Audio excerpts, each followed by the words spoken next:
If you've already seen the beautiful pictures of Venice and you're planning on going, I'm going to share some practical tips that'll help you plan your trip. I was traveling with a family of 4. We stayed 2 days, although I would recommend 3. And we went in August, which is arguably one of the hottest and most popular times to visit Venice. Before I went, I actually heard a lot of negative things about Venice, but me and my family, we actually loved it. It is beautiful. However, you will get lost and you will spend a lot of money. Let's start with getting there. If you're taking a train, be aware that there are 2 stops. We took an overnight train from Vienna, and you want to get off at the Venezia Santa Lucia, which is the stop in the main historic area of Venice.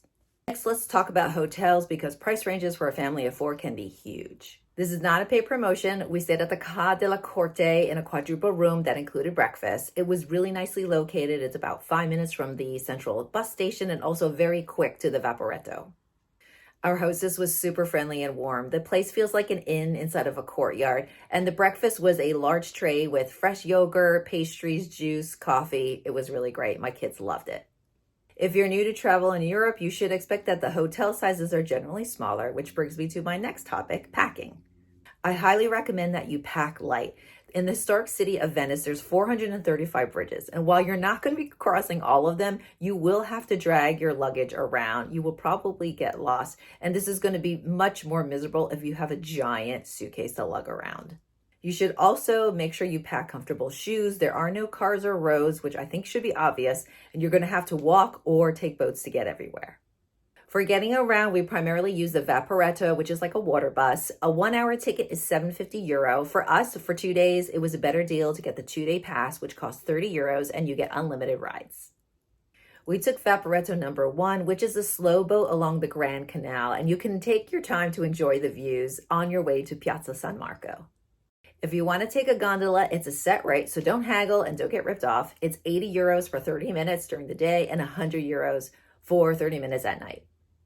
Since it rained, we didn't take a gondola ride, but we really liked taking the Vaporetto at sunset or at night. My daughters and I really enjoyed looking at the sparkling chandeliers as we were on our way back to our hotel.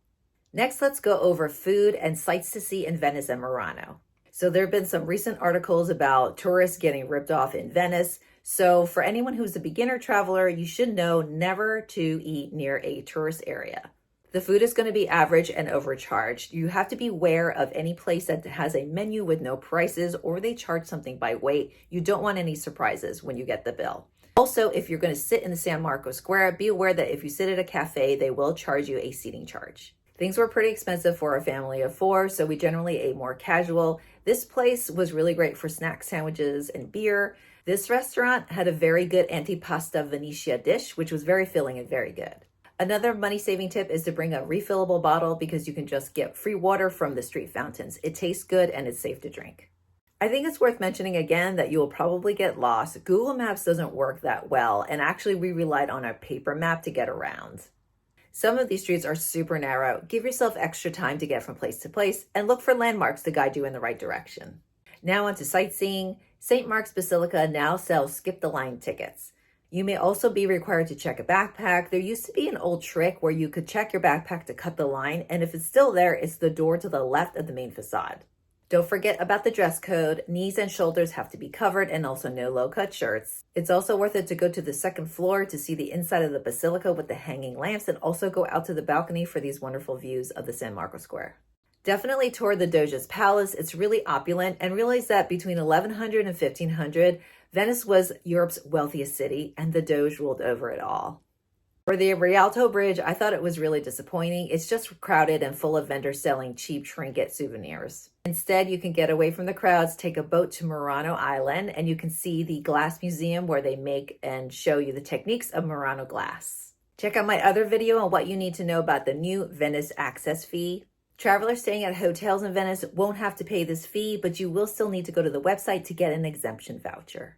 If you learned something new, give me a thumbs up. Also, subscribe to my channel to get more tips on how to travel smart.